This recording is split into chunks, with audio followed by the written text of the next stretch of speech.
The Vrin ambassador's claws scraped against the polished table as he leaned forward, his triple-jointed neck extending toward Commander Lucas Grant. "You cannot be serious." Lucas didn't flinch. His daughter Mia sat beside him, her small hand gripping his sleeve, her eyes locked on the towering alien across from them. She was 7 years old, and she understood enough to know this mattered.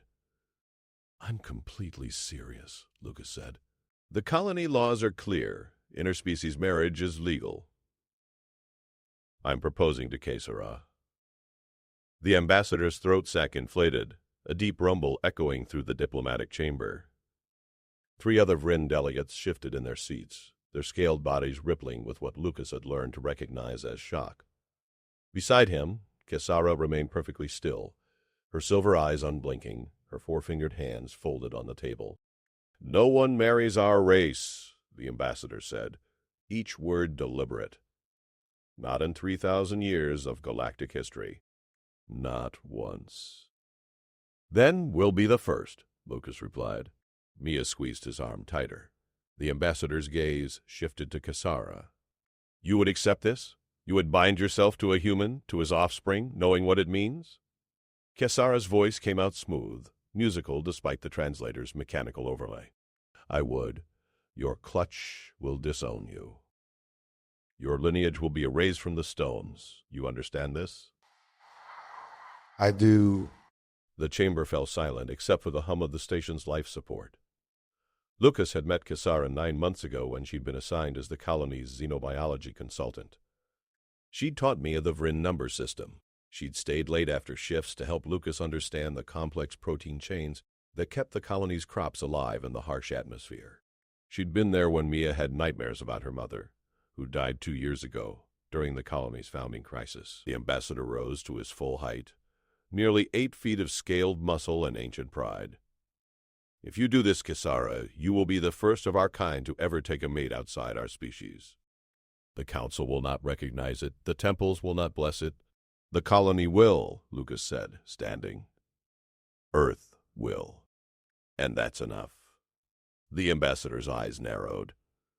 "Humans, you charge into everything with such certainty. Do you even comprehend what you're asking her to sacrifice?" Lucas looked at Kesara, saw the slight tilt of her head, the gesture he'd come to know as resolve. "I'm asking her to be part of our family," he said. "And she's already said yes." Mia stood up, her small voice cutting through the tension. "Please let her stay with us." The ambassador stared at the child, then at Kesara, then back at Lucas. His throat sac deflated slowly. "The galaxy will not understand this," he said quietly. "Then we'll make them," Lucas answered. The council chamber erupted 3 days later when Lucas and Kesara submitted their formal petition. 17 species representatives occupied the tiered seats, their varied forms creating a cascade of color and movement under the dome's artificial lighting. Lucas stood at the center podium with Kesara beside him, feeling every eye, sensor, and optical cluster fixed on them. "This is unprecedented," Counselor Vresh announced, her crystalline body refracting the overhead lights into rainbow patterns across the floor. "The Vrin do not bond outside their species. They never have. That's their tradition," Lucas said, keeping his voice level. "Not their law. Tradition and law are one for elder races," countered a Helixian representative, its tentacles writhing in agitation. "You've been in the Accord for barely 50 years, human. You don't understand what you're disrupting." Lucas felt Kesara shift slightly, her scaled shoulder brushing his arm. They'd prepared for this. The opposition wouldn't come from legal grounds because there were none. It would come from culture, from the weight of millennia pressing down on anything new. "I understand perfectly," Lucas said. "You're afraid of change." The chamber went deathly quiet. Counselor Vresh's light patterns flickered. "Explain yourself, Commander." "Humanity joined the Accord as the youngest species ever admitted," Lucas continued. "We didn't have fusion technology. We barely had stable colonies outside our solar system. But you let us in because we had something you needed: adaptability. The willingness to break patterns when they stopped serving us." "This isn't about patterns," the Vrin ambassador interjected from his seat. This is about genetic lineage, cultural identity, the very foundation of what makes the Vryn people who they are. Kesara spoke for the first time, her translator projecting her words clearly. And who decides what that foundation becomes? Ancient clutch mothers who died 1,000 years ago? Or those of us living now? Murmurs rippled through the chamber. Lucas saw several delegates leaning forward. My people have remained unchanged for 3 millennia, Kesara continued. We pride ourselves on constancy, on tradition, on the purity of our bloodlines.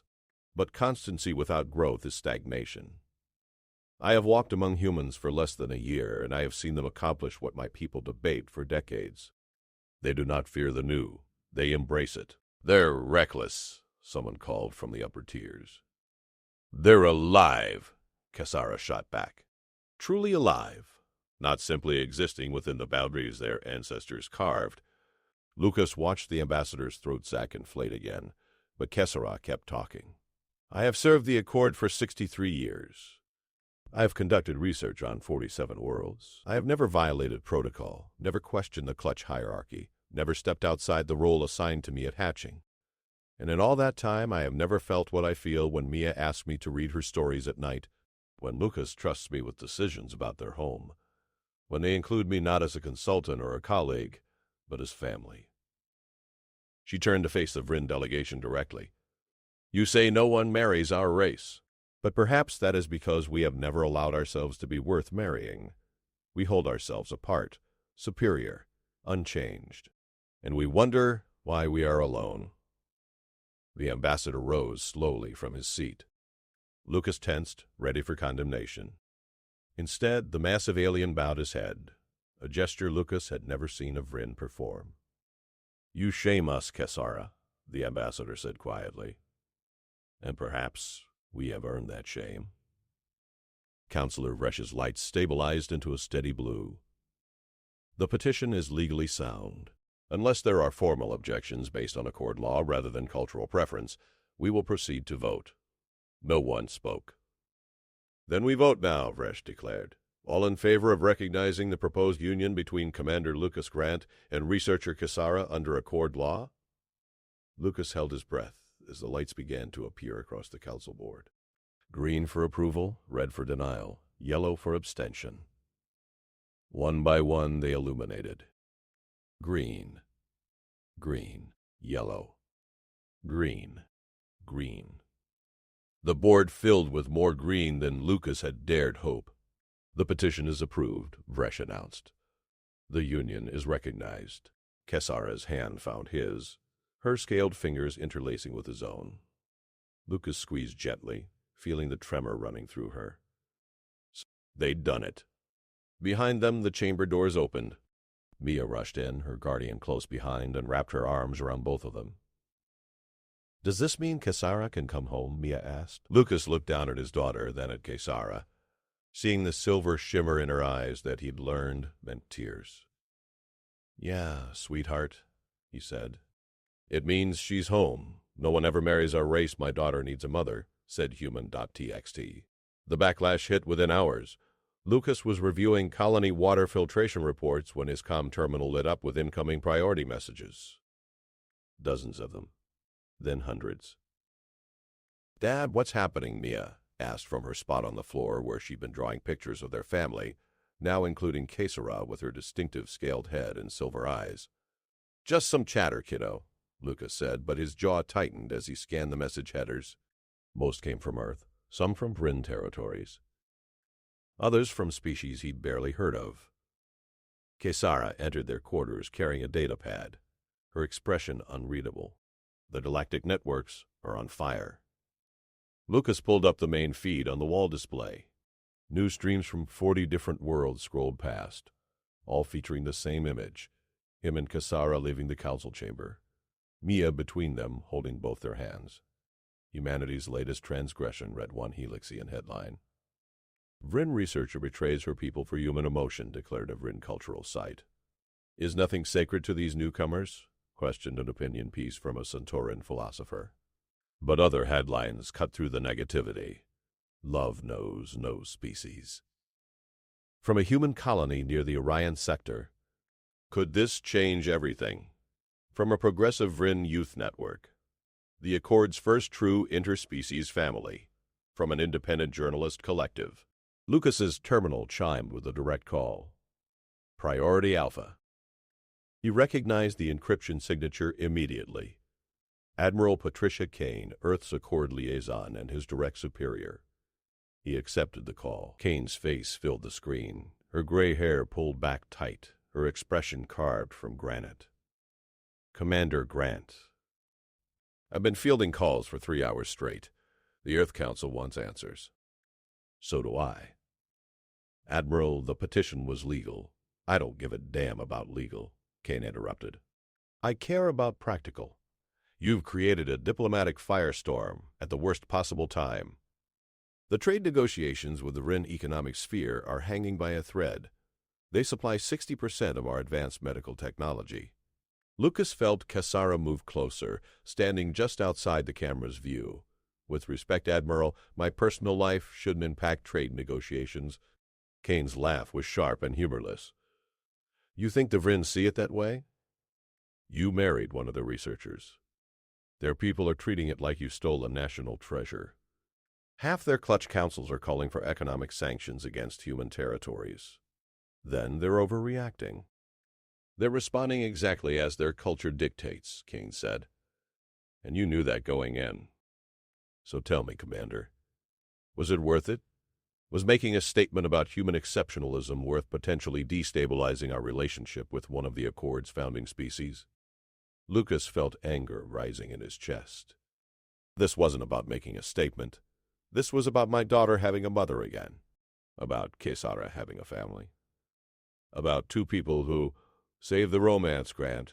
I need to know if you're prepared for the consequences. What consequences? Kane's expression softened slightly, and somehow that was worse than her anger. There are calls for your removal from Colony Command. Pressure from multiple delegations who claim you've demonstrated poor judgment and cultural insensitivity. The Earth Council is considering it. The words hit Lucas like a physical blow. Colony Commander wasn't just his job. It was everything. The reason they'd come out here? The legacy he was building for Mia. They can't do that, he said quietly. They can, and they might. Unless you can prove this was worth the chaos you've created. The call ended.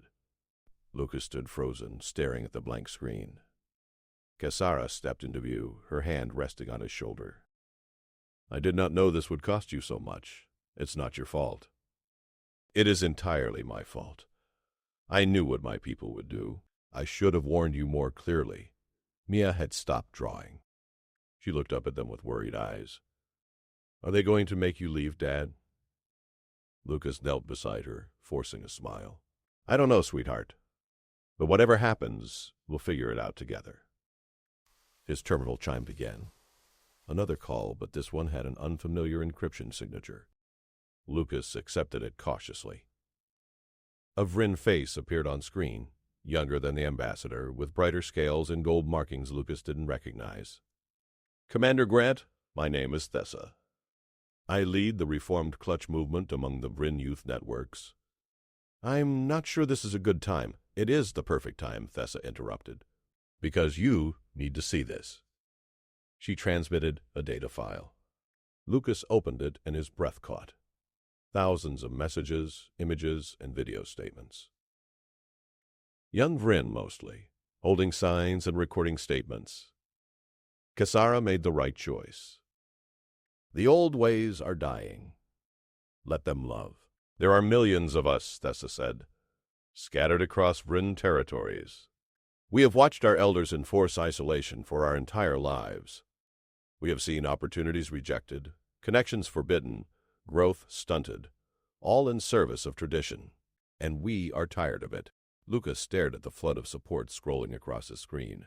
Cassara's decision has given us a symbol, Thessa continued. Proof that change is possible, that our people can evolve beyond what the ancient clutch councils demand. You think you've created chaos, Commander? You've started a revolution.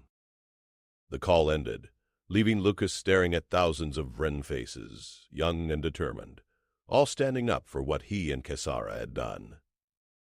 Mia tugged his sleeve. Dad, are those people on our side? Lucas looked at Kisara, saw the silver tears streaming down her scaled face, saw the hope and terror mixed in her expression. Yeah, kiddo, he said. I think they are. No one ever marries our race. My daughter needs a mother. Said human.txt. The protest arrived at the colony 6 days later. Lucas watched from the command center as 3 Vryn transport ships descended through the atmosphere, their elegant curves catching the light of the system's twin suns. They hadn't filed flight plans, hadn't requested permission to land. They simply came. Should we scramble defenses? Lieutenant Connor Hayes asked from the tactical station. No, Lucas said. Let them land. The ships touched down on the colony's main platform. Lucas counted roughly 200 Vryn emerging from the vessels, all wearing the traditional gray robes of clutch elders. They formed precise lines, their movements synchronized in a way that made Lucas's skin crawl. This wasn't a delegation, this was a judgment. His comm chirped. Kesara's voice came through tense and controlled. Lucas, I recognize the lead elder, Matriarch Silvus. She oversees the purity councils for the entire Western Quadrant.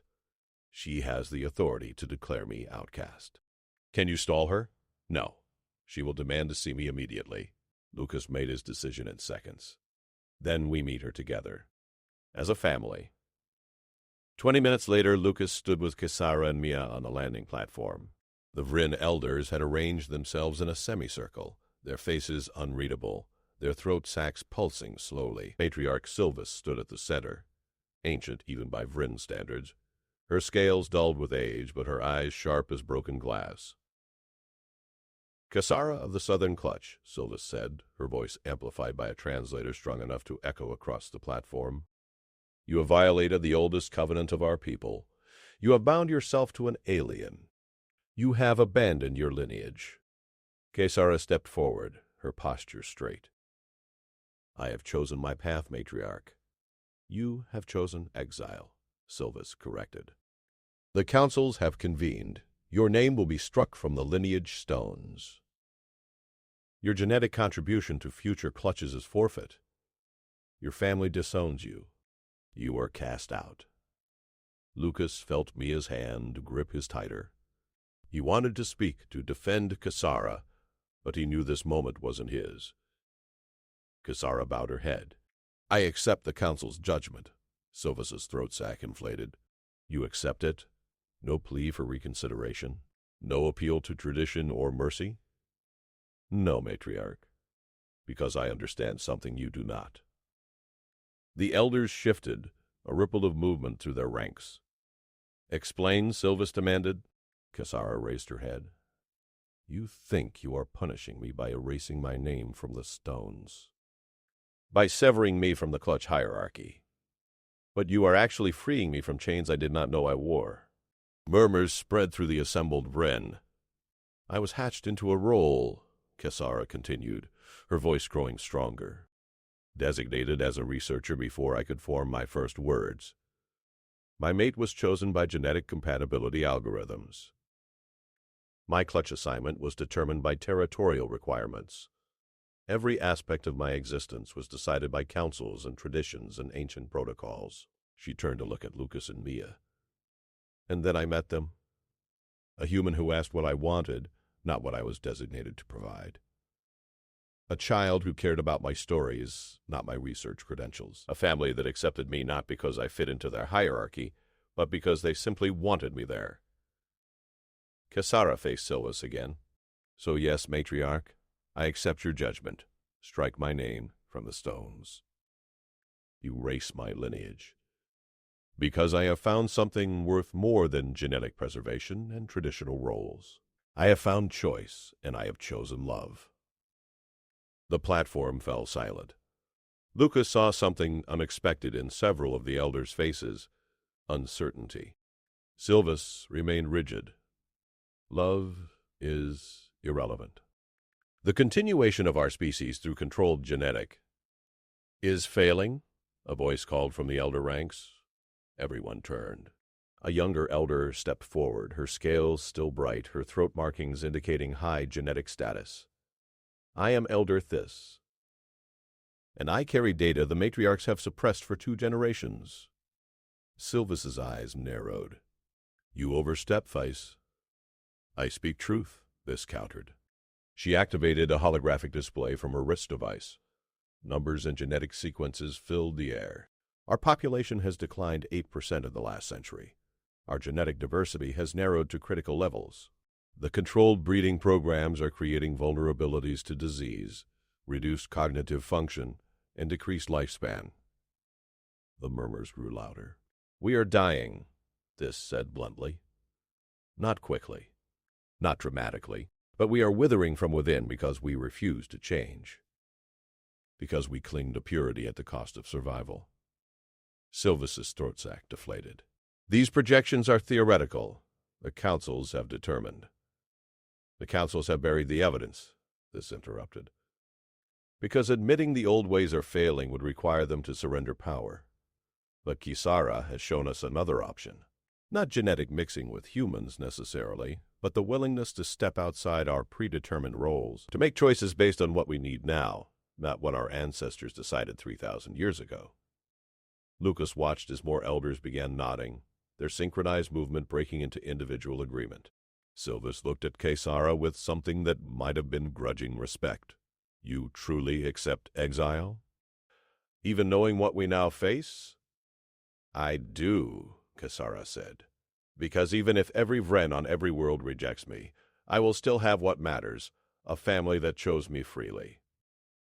The matriarch stood silent for a long moment. Then she performed the same bow Lucas had seen from the ambassador. Slow, deliberate, and weighted with meaning. Then perhaps, Sylvis said quietly, we are the ones who are truly exiled.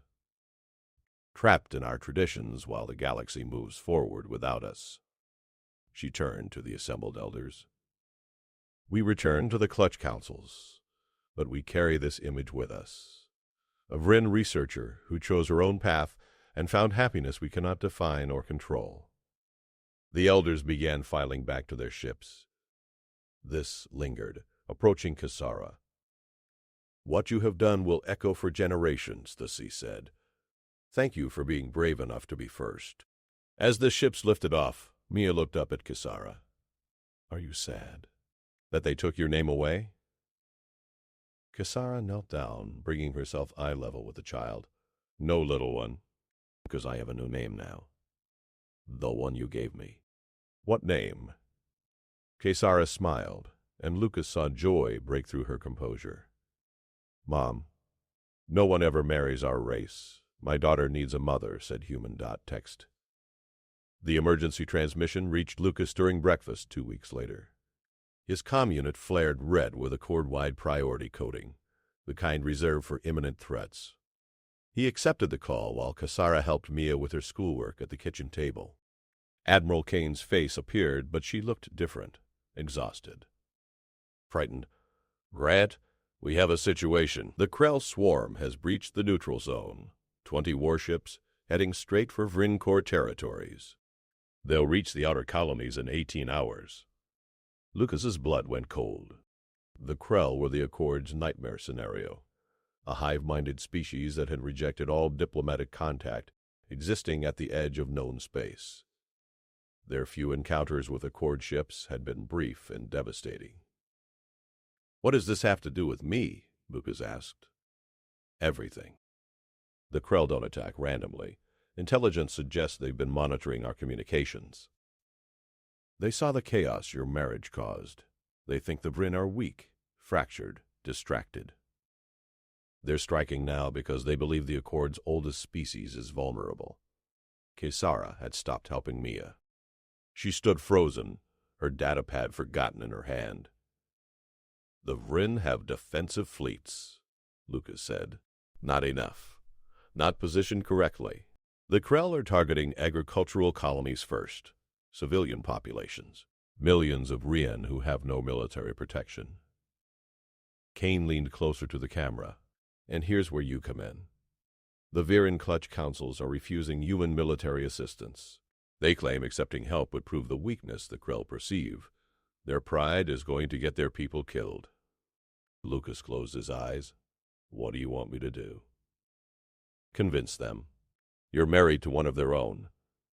You have a connection the rest of us don't. Make them see reason before it's too late. The call ended. Lucas turned to find Kisara already moving, pulling up star charts and Krell tactical data on the wall display.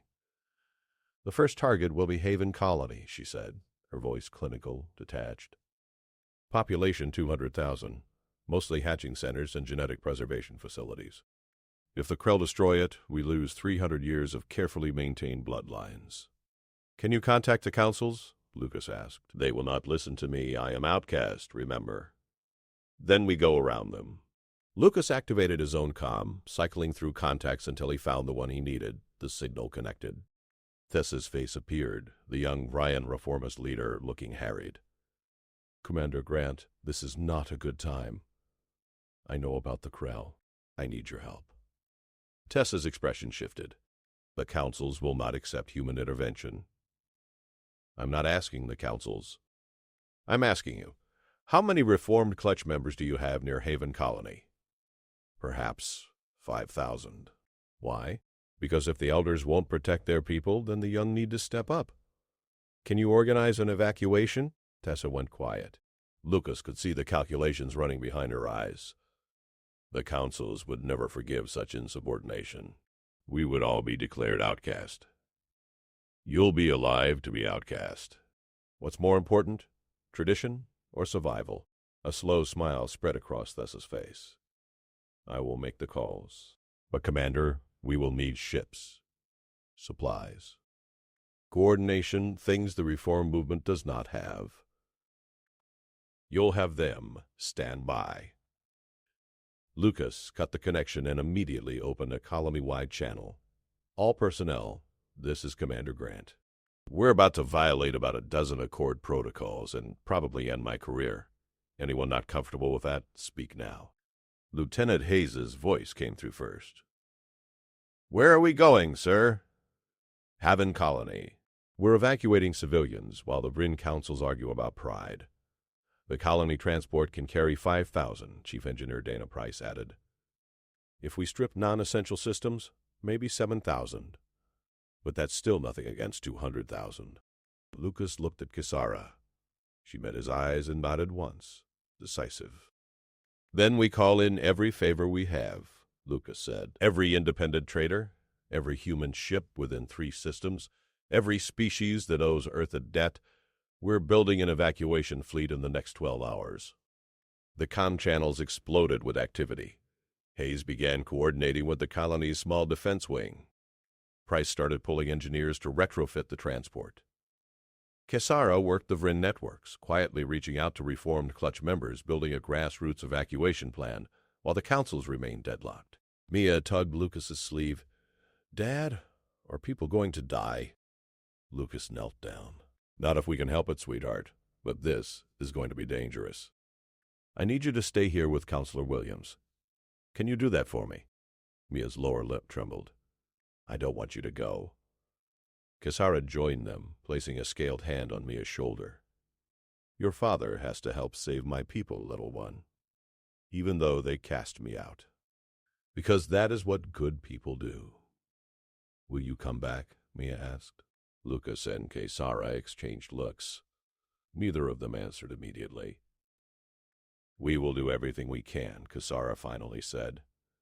6 hours later, Lucas stood on the bridge of the colony transport as it broke orbit. 37 ships had answered the call, not all human. A Centauran medical vessel. 2 Helixian cargo haulers. Even a small Vryn merchant ship whose captain had defied her Clutch assignment to join them. Krell fleet is 16 hours from Haven Colony, Hayes reported. We'll arrive in 14. That gives us 2 hours to evacuate as many as possible. Then we make those 2 hours count, Lucas said. Kisara stood beside him, watching the stars stretch into lines as they jumped to faster-than-light travel. The councils will call this theft kidnapping, violation of territorial sovereignty. Let them. We'll save their people first, Argue about legality later.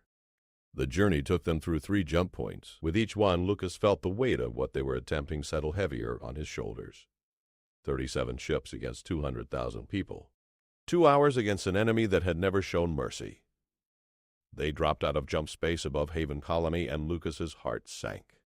The Krell had arrived early. 6 warships hung in orbit, dark and angular, like geometric nightmares. On the planet below, fires already burned across the northern continent. "They're ahead of schedule," Hayes said quietly. Lucas watched explosions bloom across Haven's surface. "Then we're out of time. All ships begin emergency descent. Get as many people out as you can. We hold until the last possible second." The comm crackled. Thessa's voice came through from the surface. "Commander Grant, the councils have ordered us to stand down. They say your presence here is an act of war against Vrin's sovereignty." Lucas looked at Kesara. She reached out and activated the transmitter herself. "Then let it be war," she said. "Because we are saving our people whether the councils approve or not. No one ever marries our race." "My daughter needs a mother," said Bolvoy. The first Krell warship opened fire as the evacuation fleet entered atmosphere. A beam of concentrated energy sliced past the colony transport, close enough that Lucas felt the heat wash through the hull plating. The ship shuddered, alarms screaming across every console. "Evasive pattern Delta," Lucas ordered. "All civilian ships ignore the Krell. Focus on getting people aboard." Hayes worked the navigation controls with practiced precision, threading the massive transport through the debris field that had once been Haven Colony's orbital defense stations. Below them, the surface was chaos. Vrin civilians fled burning cities in massive streams, heading toward the designated evacuation zones Tessa's network had established. "Krell attack pattern is focused on infrastructure," Kesara reported from the sensor station. "They're destroying hatching centers, genetic archives, food production facilities. They want to erase our ability to rebuild." Lucas watched the tactical display as 37 ships descended like scattered raindrops across Haven's continents. Each one represented hundreds of lives they might save. Thousands they wouldn't. "First transport is on the ground," Hayes announced. "Captain Rodriguez reports loading capacity at maximum. She's requesting permission to lift." "Granted." "Get those people out of here." The Centauran medical vessel rose from the southern continent, its holds packed with Fran refugees. It made it exactly 3,000 meters before a Krell warship intercepted it. The beam cut through the medical ship's engines. Lucas watched helplessly as it spiraled down, crashing into an empty field, emergency systems barely slowing its descent enough to survive. "Medical vessel down," Hayes reported. "Hull intact, but engines are gone. Captain Chen reports casualties, but most passengers survived. Mark the location. We'll come back for them." Lucas knew it was a lie even as he said it. They wouldn't have time for second trips. The colony transport touched down in Haven's primary city, its landing struts crushing abandoned vehicles. The cargo bay doors opened before they'd fully settled. Thousands of Wrens surged forward, families clutching offspring, elders moving as fast as their aged bodies allowed. Vessa's face appeared on screen from ground level. "We have maybe 50,000 gathered at the primary zones, another 100,000 scattered across the planet. The rest," she didn't finish. "Load everyone you can," Lucas said.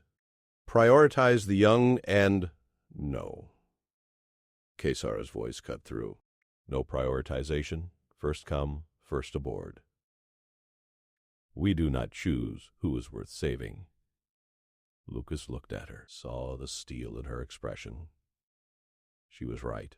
The moment they started making those decisions, they became no better than the councils who'd let this happen. "You heard her," Lucas said to the ground teams. "Everyone who reaches the ships gets on. The loading took 90 minutes. 90 minutes of watching Krell warships systematically destroy everything of value on Haven's surface. 90 minutes of listening to desperate transmissions from Vrin trapped in collapsed structures or cut off from evacuation zones.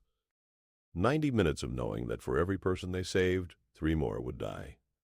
The colony transport's hold was so packed that environmental systems were struggling to process the air. Lucas counted 12,000 Vryn crammed into spaces designed for 5,000. They'd stripped every non-essential system to make room. Life support was running at 130% capacity. "We need to lift," Hayes said. "Another 10 minutes and the Krell will have firing solutions on all grounded vessels." Lucas scanned the sensor data. 23 of their 37 ships were airborne, holds full, climbing desperately toward orbital exit trajectories. 14 were still on the ground, still loading. "All ships, you have 5 minutes," Lucas transmitted. "Then we're out of time." Kesara gripped the edge of the sensor console, her claws leaving scratches in the metal. "There are still thousands reaching the evacuation zones. I know we cannot leave them." Lucas met her eyes. "We stay any longer, everyone dies. The 14,000 we've saved die. The crews die. We die. Then we die." Kesar's voice didn't waver. "Because leaving them to the Krell is not an option I can accept." Lucas opened his mouth to argue, then stopped. Because she was right. The moment they decided some lives mattered more than others, they lost the thing that made this mission worth attempting. Hayes, New Order, were buying time. Plot an intercept course for the nearest Krell warship. The bridge went silent. "Sir," Hayes said carefully, "we're a colony transport. We have minimal weapons. That's a Krell warship. I'm aware. Plot the course." "Lucas, no," Kesara said. "This is insane. You just said we don't leave people behind, so we don't. We give the other ships time to finish loading. We draw the Krell's attention. And maybe, if we're lucky, we survive it." Hayes's hands moved across the controls. "Course plotted. But, sir, for the record, this is the craziest thing I've ever been ordered to do." "Noted. Punch it." The colony transport surged forward, its civilian-grade engines screaming as they pushed past safety limits. The Krell warship grew larger in the viewport, a dark, angular nightmare bristling with weapons. "All power to forward shields," Lucas ordered. "And open a channel to that Krell ship." "They don't respond to hails," Hayes protested. "Then we make them listen. Transmit on all frequencies, every language in the database. Tell them if they want to kill refugees, they'll have to go through us first." The transmission went out. For 3 seconds, nothing happened. Then the Krell warship rotated, bringing its full weapons array to bear on the colony transport. "They heard us," Hayes said quietly. "Good. All ships on the ground, you've got your window. Use it." The Krell warship fired. A dozen energy beams converged on the transport's forward shields. The barrier held for exactly 4 seconds before collapsing. Warning klaxons shrieked. Hull breaches on decks 3 through 7. Casualties reported from the refugee compartments. "Return fire," Lucas ordered. "Everything we have." Their pathetic defensive armaments spat energy bolts at the Krell ship. They impacted harmlessly against its shields, barely registering on the alien vessel's systems. The Krell fired again. This time the beams punched through the transport's hull, tearing massive wounds in the superstructure. The ship lurched sideways, artificial gravity failing in sections, sending refugees tumbling. "Hull integrity at 40%, Hayes reported, his voice somehow calm despite the chaos. "We've got fires on 6 decks. Life support is failing in sections D through G." Kesara worked frantically at her console. "I'm rerouting emergency power. We can keep the refugee compartment stable for another 3 minutes. Maybe 4. Lucas checked the tactical display. 11 ships still on the ground. Come on. Sir, the Krell is charging its main weapon," Hayes said. "That's what they use to crack planetary cores. If they fire that at us, they won't get the chance." Helm full burn directly at them, ramming speed.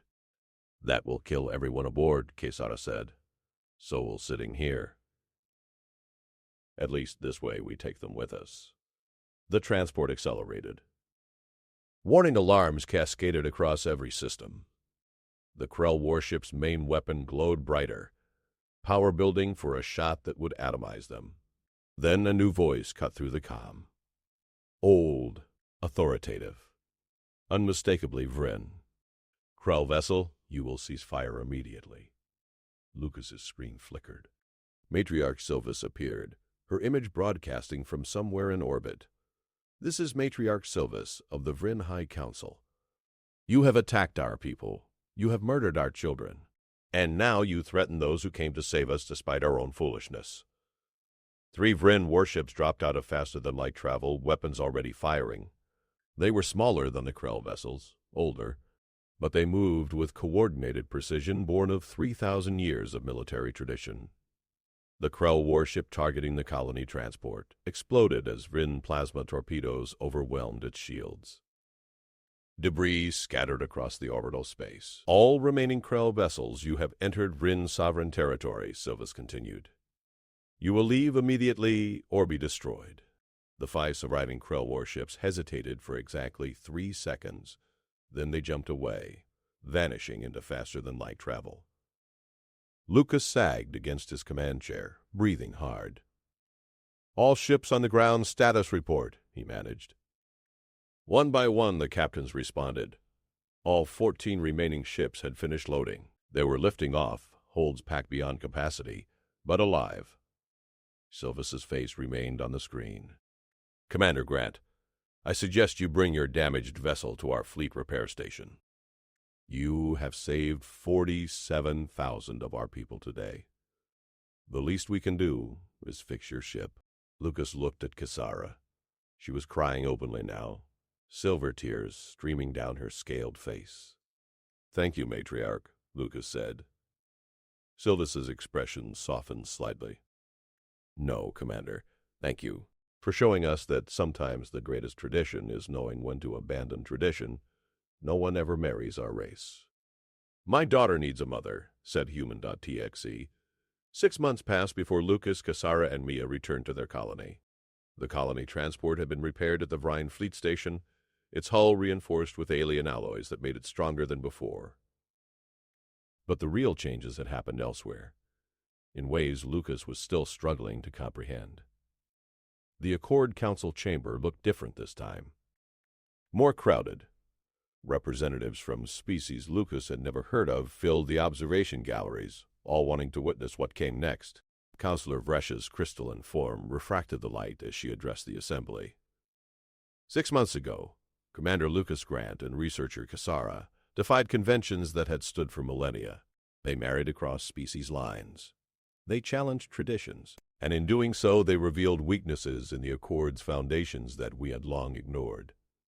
Lucas sat in the speakers section with Kisara beside him and Mia on his lap. The child had insisted on coming, and he hadn't had the heart to refuse. The Krell attack on Haven Colony exposed a critical flaw, Vresh continued. Species isolation makes us vulnerable. Cultural rigidity prevents effective response. Pride costs lives. Commander Grant showed us a different path. Matriarch Sylvis rose from the Vryn delegation. She looked older than Lucas remembered, but her voice remained strong. The Vryn High Council has deliberated extensively. We have reviewed genetic data suppressed for generations. We have listened to our youth movements. We have examined the outcomes of Commander Grant's actions. She turned to face Kisara directly. Researcher Kisara, you were declared outcast by the Purity Councils. Your name was struck from the lineage stones. Your genetic contribution was deemed forfeit. Kisara stood, her posture straight despite the tremor Lucas saw in her hands. The council has voted, Sylvis said. These judgments are hereby reversed. Your name is restored. Your lineage is acknowledged. And more than that, you are elevated to honored status as the first of our people brave enough to choose growth over stagnation. Kisara's throat sac inflated in what Lucas had learned was profound emotion. Matriarch, I do not know what to say.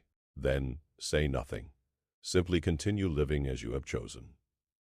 Continue showing us what courage looks like. Sylvis turned to address the full council. Furthermore, The Vryn territories formally propose a new Accord initiative. We suggest the establishment of cultural exchange programs, mixed species research teams, and the elimination of barriers to interspecies relationships. We have isolated ourselves for 3,000 years. That isolation nearly destroyed us. It ends now. The chamber erupted in discussion. Species representatives leaned toward each other, debating in dozens of languages. Lucas watched it all with something approaching disbelief. Counselor Vresh allowed the chaos to continue for exactly 30 seconds before calling for order. The Vryn proposal is noted and will be debated extensively. But today we are here for a different purpose. She gestured toward Lucas. Commander Grant, you violated direct orders from Earth Command. You deployed military assets without authorization. You interfered in sovereign Vryn territory. You risked interstellar incidents that could have fractured the Accord. Lucas felt his stomach drop. Here it comes. The punishment. The removal from command. The price for doing what was right. You also saved 47,000 lives, Vresh continued. You demonstrated the courage to act when others hesitated. You proved that humanity's greatest strength is not their technology or their military, but their willingness to see people rather than politics. She held up a small crystalline object that shimmered with internal light. The Accord Council has created a new commendation, the Unity Star, awarded to individuals who embody the principles we claim to stand for, but too often ignore. Commander Lucas Grant, you are the first recipient. Lucas stood slowly, Mia clinging to his hand. He walked to the council floor in a daze as Vresh placed the crystal in his palm. Wear it as a reminder, Vresh said quietly. That rules serve people, not the other way around. Admiral Kane's face appeared on the chamber's main screen, transmitting from Earth. Lucas tensed, expecting condemnation. Instead, Kane smiled. Actually smiled. Grant, you're still the most infuriating officer I've ever commanded. But you're also right more often than you should be. Earth Command confirms your continued assignment as colony commander. Try not to start any more revolutions. The council chamber broke into applause. Not all delegates participated, Lucas noticed. Some remained seated, their expressions skeptical or hostile. Change was never universal, but it was happening. As they left the chamber, Thessa intercepted them. The young Vryn reformist looked exhausted but triumphant. Commander Kasara, I wanted you to know, the reformed clutch movement has grown to 3 million members across Vryn territories. 3 million. All because you showed them it was possible to choose differently.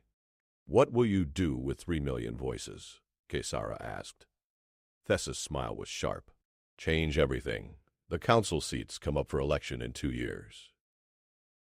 The old clutch matriarchs have held power for centuries, but they have never faced organized opposition before. Lucas watched her leave, then looked at Kasara. We really did start a revolution. We started several, Kasara corrected. And they are only beginning. They returned to their quarters to find them transformed. Gifts covered every surface. Data crystals from Vryn youth networks containing messages of support. Handcrafted items from species Lucas barely recognized. A painting from a human colony showing the 3 of them as stylized heroes. Mia ran to her room and returned carrying her latest school project. A family tree drawn in careful detail. At the top she'd written, Grant Family in bright letters. Below it were 3 branches. Lucas, Kasara, Mia. My teacher said families can look however they want now, Mia said proudly. Because we proved it. Lucas knelt down, pulling both Mia and Kasara into an embrace. Kasara's scaled skin was warm against his arm. Mia's small body fit perfectly between them. I love you both, he said quietly. And we love you, Kasara replied. My human. My family. My choice. Outside their window, the colony continued its daily routines. Human workers collaborated with Vryn technicians. Children of a dozen species played together in the common areas. The future being built one small decision at a time. Lucas thought about the ambassador's words from months ago. No one marries our race. Not in 3,000 years of galactic history. Maybe that was true. Maybe they were the first. But looking at his daughter's smile and feeling Kesara's hand in his, Lucas knew they wouldn't be the last. The galaxy was changing, not because of laws or council mandates, but because people had seen what was possible. They'd seen that love could cross any boundary. That family could take any form, that the future belonged to those brave enough to choose it. And it had started with a simple truth. His daughter needed a mother, and